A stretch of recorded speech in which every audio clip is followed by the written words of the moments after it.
This is the official pre-event press conference for EFC 119 from the World Sports Betting Arena, Johannesburg, South Africa. Welcome, fight fans, to the EFC 119 pre-event press conference. We've got some huge fights for you. 2 title fights, bantamweight women's title fight, and none other than the current flyweight title being defended by Terence Bolelo, and Edson Machavane will be challenging. It's going to be a huge night for us all. Let's kick it off for some questions.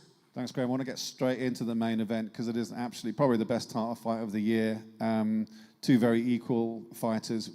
So let me start with Terence, the Black Panther Bolelo. Terence, 2 interim titles you've had, the interim bantamweight title and the interim flyweight title. Do you feel the stakes are a lot higher now that not only is it for the unified, undisputed belt, it's a 24-carat belt, that finally you become an undisputed champion. At the same time, you know you're coming up against a guy like Edson Machavane. How do you feel going into the fight now that it's a legitimate title for you? First of all, I want to thank the Almighty. We're all here, we're all safe. Yeah, man. I feel like I'm the king of the division. Zulu's not here. Interim becomes undisputed. I feel like I'm the king in the division, but I'm not going into this fight with a mindset of defending. I've made it clear it's hunting season for me, and I'm hunting these guys down. As much as they want to hunt me, I'm hunting them down as well. So, good opponent. Edson is dangerous, tough, but it's just my time now, guys. It's just my time. Edson, let me pass that to you. Terence saying it's hunting season and it's his time. He respects you as the opponent. What do you feel about Terence Bolelo as a fighter, and how do you feel going into what is probably the biggest fight of your career? First of all, thanks, Graham, for this opportunity. Thanks, Terence. Look, Terence is a great opponent. I'll be watching him, and Thursday night you're going to be handling business there. So yeah, I know what you got in front of me. Also I'm prepared for that. It's going to be a good one. The fans, they're going to win for this one. So let's do it. Chuck here. Terence, for you, what are you hoping to exploit in Edson's work? Have you seen any opportunities that you see that you might expose on Thursday? We're going to find out November 14, brother. Edson, do you have any worries in terms of, because you haven't had a main event, so is it a thing of you anticipating if the stage could be bigger, or are you comfortable going into Thursday? I'm comfortable, bro. I'm ready to go, I've been on big stage before, so I'm gonna be there just to do my work, and that's it. Shad, for you, tell me about what it means to be active, because you had the stare down with Luke Michael, but he took the fight of Zakir Patat instead. So tell me in terms of what motivates you to now go into the fight on Thursday against Sia. Like I said, I've been saying this, I'm a fighter. I don't care who it is there, I just want to get in there and do my thing and enjoy myself. And I've been waiting my whole life to be in a position that I am today, and there's no need for me to wait for a human being. So with or without him, I want to stay active, do what I do. I'm not proving to anybody, because I don't need to prove to Luke that I'm worthy of fighting him. If he feels like I'm not worthy enough, he's more than welcome to get in a cage and dance with me. If it doesn't want, and then, yeah, it is what it is. But for me, the motivation is I just don't want to stay and train for fun, for free. I'm a pro fighter, and fighting is my life, and I train to fight. So thanks to Sia for taking the fight once again, and I wish Luke a very healthy camp. I'll see him next year. Shadrach, just following up on that, do you feel as though this match against Siago Dumisa Nomvemve is the final step for you before you get that title shot? No. To be honest, I'm already the #1 contender in the middleweight, with or without Sia. Facing him doesn't really change anything for me, because I asked Graham to give me a fight. I just wanted a fight. For me, it's not about proving, like I said, it's not about proving anything to Luke. It's not about proving anything to anybody into this world. I've already proven enough to everybody. I've finished every fight except for one. Even the one I lost, I got finished. So I finished every fight, so I'd say. So what else do I need to prove? So for me, it's just like I want to stay active and have fun because, yeah, that's what I do. And nothing to prove. Awesome. Horatius, question for you. So your opponent, Zico Makengele, is a former welterweight champion. Do you feel any pressure whatsoever heading into this fight? Okay. No pressure at all. You know, I know he's the former welterweight champion. I'm excited about this fight. No pressure. You know, I've been here for a while. I've trained. You know, we've done our best. You know, no pressure at all. Shadrach, can I come back to you? And then we'll move on to the main event in a minute. I'm just curious about how this beef with Luke Michael started. Can you explain to us how it started? And also, more importantly, can you tell us how it's going to end? Well, no disrespect, but it started with Luke's wife. And for me, if you start something, you got to be brave enough to continue what you're starting. Okay, don't have hard feelings, because when she came at me in August, she wrote a whole Bible. I never even read it, to be honest. And on a press conference, she was going off. I never said anything stupid to her or disrespected her. I just told Luke to control his wife, and then he went off at me. And for me, I told Luke's coach, the way I got into this country, no one in this world can threaten or make me feel like I'm a less of a human being, or make me feel like Luke, you shake me, basically. I'll never be shaken. One thing I can tell Luke, with all due respect as a champion, he's got what I want, and I will not stop until I get it. But whatever happens between him and Zakir Badat in December... I don't care. What happens there is none of our business. I'm not a welterweight. He wins or lose, none of my business. I want Luke for that belt. Edison, back to you. I mean, we spoke about, on Fighting Talk, about fighting for the title, possibly against Terence. And how do you feel now in terms of like that moment has manifested itself, and we're here now coming to you on Thursday? Look, it's feeling great, like nobody questioned God, you know, like you manifestate these, things happen, like we put in work, we both great athletes, we deserve to be here, and this day is gonna happen, you know, like God's plan, Edson's fight, that's it. Terence, tell me in terms of like what fighting Edison is for you, because it'd be like, yeah, you had this date out with Zulu, but like, yeah, we're now at this moment, and tell me what you want to showcase on your part. Look, at the end of the day, like I said, always fighters fight, and it's going to be a first fight, whether it's him, Zulu, who else is in the division, doesn't matter, international opponent, I'm always going to show up and fight and show out.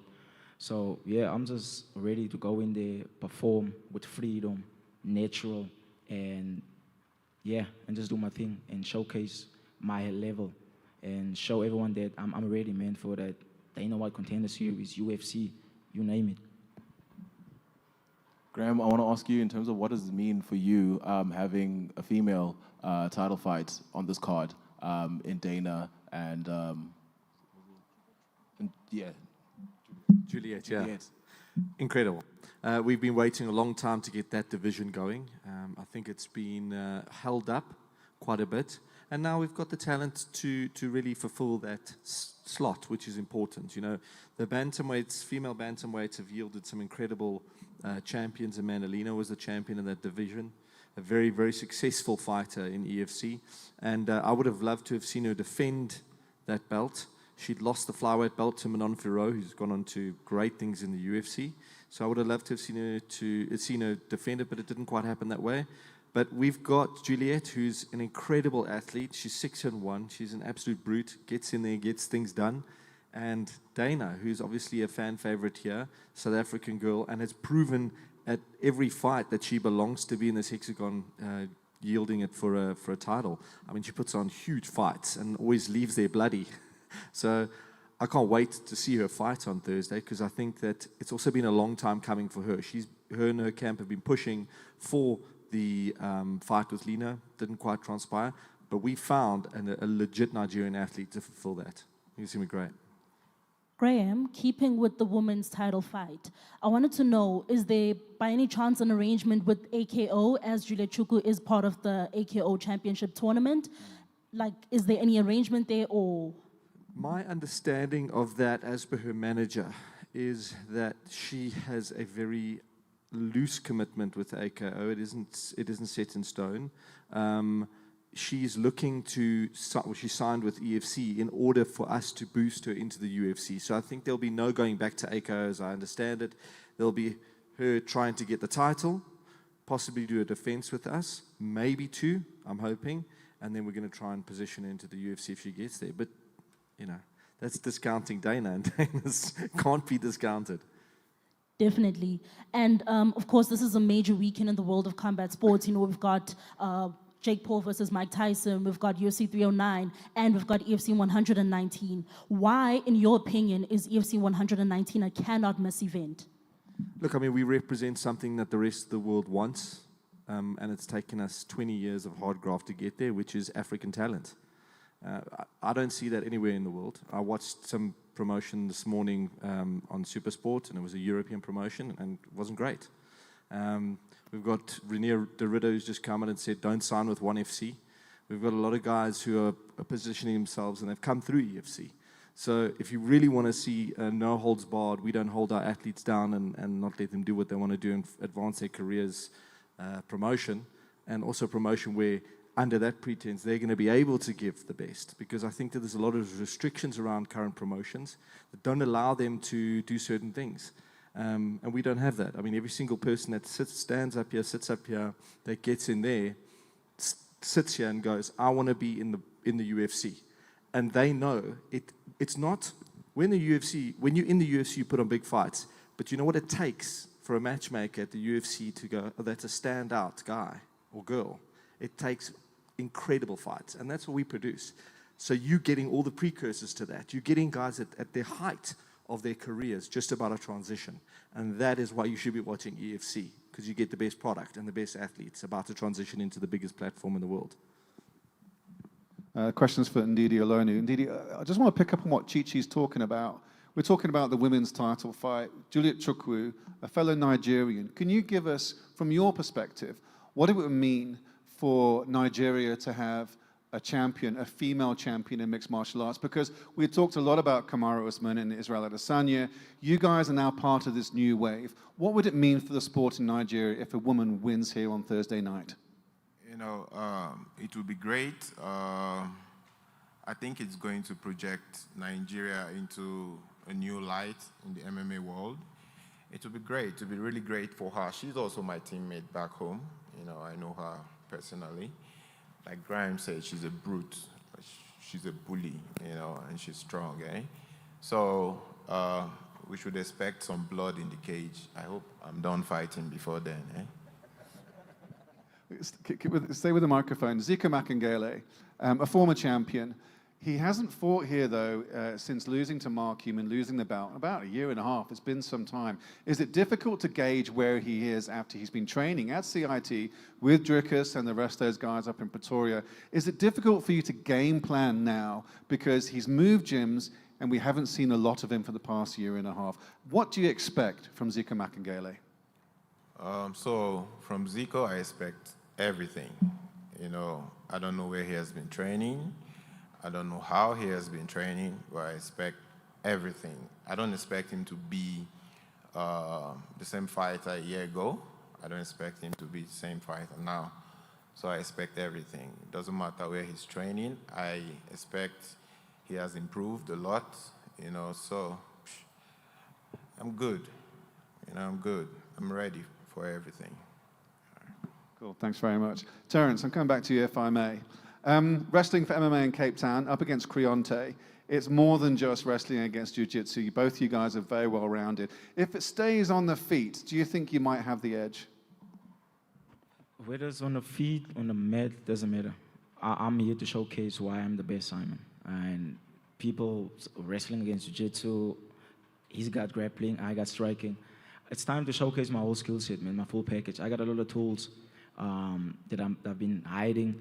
And yeah, man, I'm ready to showcase that all, Simon. Wherever the fight goes, you're going to see Thursday night, Terence Balela will be comfortable there, and I'm going to showcase why I'm the best. Edson, all those finishes, do you feel under pressure to pull off another superb submission win? Because every time we expect the trapdoor spider to pull off some kind of crazy choke or submission, are you also happy to keep it on the feet? And what kind of dangers do you think Terence presents to you as a jiu-jitsu fighter primarily, but stylistically? Look, this is not a grappling match. It's not a kickboxing match. Like, this is MMA, you know. So I've been working for the, like, before I came here in South Africa, like, my background was taekwondo. I have to fix some stuff, spend some time on the mat. And Thursday night is going to put on show, you know. Like, I'm ready for Terence. You know, I always think about when we say striker versus grappler, I think about Lutando Biko and Zika and Zulu Boy. I mean, their trilogy or their build-up, it was literally one knocked the other out, another one submitted the other guy, and they were completely against each other's strengths. So I think that when it comes down to what guys are historically, in there, it just gets washed away. You're washed away completely when you're all-rounded and so talented as these two are. Since you got the microphone, Graham, you were grinning when Shadrach was talking about wanting Luke after Thiago Demis and November. Just give us an idea of what's happening with the welterweight and the middleweight divisions. Is that possibility that regardless of what happens between Luke and Zach in December, and regardless of what happens with Shadrach against November on Thursday, that's a fight that you'll want to put on in the middleweight division? Yeah, I forget how much I actually give to the public on what happens behind the scenes, but that fight was offered. Shadrach took the fight. Luke said that he wanted to go down and compete at welterweight. So that's where we ended off. And it wasn't great because we built the whole fight here. And I really wanted to do that fight straight away, in fact. But the fact that we had to do the welterweight fight, it is what it is. I'm not saying that it's not a great fight. But I think for him to stand here and take another fight is just crazy and great. And it's just really what I love to see, because no promoter wants to sit behind athletes that are picking fights and waiting it out, because in 6 months the landscape can completely change. And that's how long he'd probably have to wait if he wanted to fight for the title. So I'm glad he's taken up this charge. And as to the hype and everything that's gone on between all of them, I thought it was great up until a certain point, and I've had words with both of the camps privately about some issues that kind of came about with external people getting involved. And I said, look, you know, I don't really care. I mean, you can say what you want on social media, but if there's any kind of threats or anything like that, it'll be dealt with very swiftly in this organization. So I think we're on a good keel now. I still love that they want to tear each other apart. And it doesn't matter who's involved in the whole rhetoric of social media. The reality is when they get in there eventually, hopefully, it's going to be a war. It's going to be insane. So I think that's what I'm focused in on. And whilst you're there, we were talking about Juliet against Dana van Veek. In December, we've also got Jessica Menemone taking on, I think it's Felista Mugo, am I correct? Indeed. Women's fights in EFC are a bit like London buses. You know, you wait a whole year and 2 title fights come along in a row. What are you setting up for these divisions in 2025? Because they are 2 cracking women's MMA fights. I think that it's a lot slower than I would have hoped. I mean, building these divisions, there's so many opportunities, and you see the prospects in front of you, and you chase them, and then they kind of disperse. And I think that's the problem with especially women's MMA in Africa, is they need to get so much experience. And I'm trying to pull them all together to get experience with us so they can all fight each other. But they seem to bleed into other promotions because it's convenient, and there's a lot of obviously travel restrictions and that type of stuff. Getting people from around Africa into South Africa is horrible, and it's irritating because we're part of the same continent. It should be just so easy to be able to come here and fight here, and then we can pull all the athletes together and create a legitimate African women's division. So that's the long-term goal. How long that could take, that could happen tomorrow if certain people sign and we get them on board, which is what we're doing. We're onboarding people. So it's a bit of a wishy-washy answer, but the goal is to get a strong division going, preferably in the flyweights, bantamweights, and then just keep on coasting there and build up as many. And I think, sorry to interject, I know you want to say something else, but As soon as you have a title holder, very much like we were in limbo land with Terence, is as soon as you got a target on your back, that's what we want to see. You know, Luke's got a target on his back. T's got a target on his back. It's great. That's when the division comes alive. Igor's had the target on his back forever. My last question to you is, we've heard from Terence and we've heard from Edson about what we expect from them. As a matchmaker, this title fight makes complete sense in terms of them deserving these shots. What do you expect in terms of performance from both these fighters in the main event of EFC 119? Well, actually, I only really unpacked it while we were standing up here and looking at the guys, and just their body language, just understanding what they're like when they are in the hexagon. I think, and I know it's cliched, but I think it's going to be a shocker. I think we're going to sit back and go, what the hell did we just watch? Like, I didn't expect that to happen, because these guys can present any aspect, and they've got every single tool in that arsenal. So that's why I think we're going to see an absolute war, and I'll be surprised if this thing ends quickly. I think this is going to be a bloodbath. That's my call on the fight. I think it's going to be a war. One more question for Graham Bossman. Since it's November, almost December, can you perhaps up the bonus fast to 20K? Yeah, 20K, guys? Yes, we can. Yeah, I second that. We'll do that. We'll do that, T. We'll do that, buddy. Let's go. You've already. This is the second time he's asked. Guys, I want 5% of, if you guys get a bonus. Starting his own management company at the same time. That's it, folks. Thank you very much for joining us for the EFC 119 pre-event press conference. Sorry, I'm just getting indicated we've got to do a face-off. So let's do that before I say goodbye to everybody.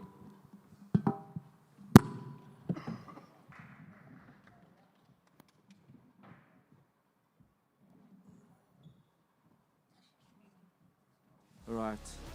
For the flyweight title.